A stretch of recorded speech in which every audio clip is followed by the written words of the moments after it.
ग्राम बमहौरी में विधायक केपी त्रिपाठी के 9 एकड़ 11 डिसमिल जमीन की रजिस्ट्री शून्य होने की उड़ी अफवाह। अधिवक्ता राजकुमार तिवारी ने प्रेस कॉन्फ्रेंस कर बोले, छवि धूमिल करने का किया गया प्रयास।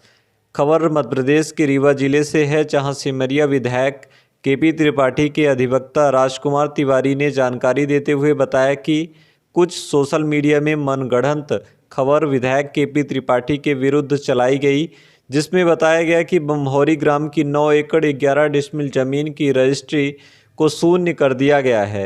इस तरह की भ्रामक खबर चलाकर एक विधायक की छवि को धूमिल करने का प्रयास है।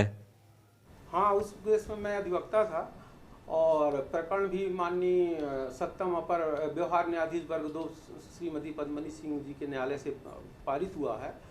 तो ये हर प्रसाद की पैतृक भूमियाँ थी और उन्होंने अपने 2 पुत्रों के बीच में सन 1968-69 में बंटवारा कर दिया था।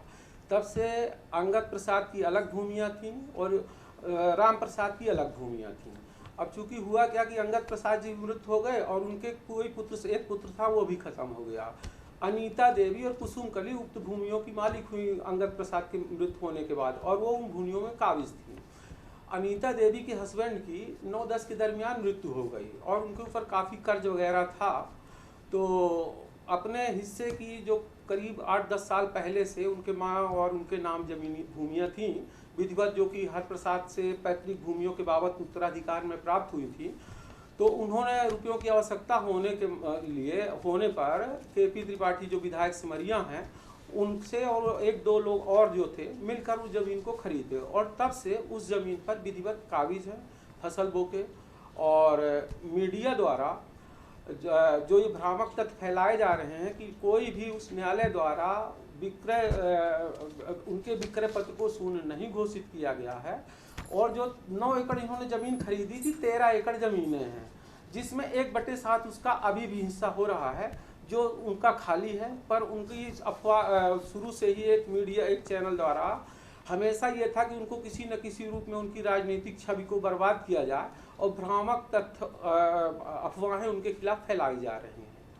और पता नहीं ये मीडिया जो है तो कहाँ से पंजीबद्ध है या कि इनको किस तरह से उनको मिला है कि अपना मतलब किसी विधायक के खिलाफ किसी के कहने पर या स्वतः या कि उनका भयादोहन करने के उद्देश्य से भ्रामक खबरें फैलाई जा रही हैं। उनका न्यायालय द्वारा कोई भी विक्रय पत्र शून्य घोषित नहीं किया गया है। और ये खबर जो चलाई जा रही थी कि रजिस्ट्री शून्य है, हाँ, तो कोई भी माननीय न्यायालय द्वारा उनका विक्रय पत्र या रजिस्ट्री शून्य घोषित नहीं हुई है।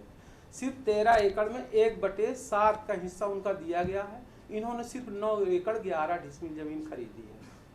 मतलब इनकी भूमि विवाद से मुक्त है, इनकी जमीन विवाद से मुक्त है, इसमें किसी तरह का कोई विवाद नहीं है या इनका हिस्सा जो है सुरक्षित है और ये काबिज है। कभी उनका राम प्रसाद का या कि उनके वारिसों का कभी कोई काबिज नहीं था।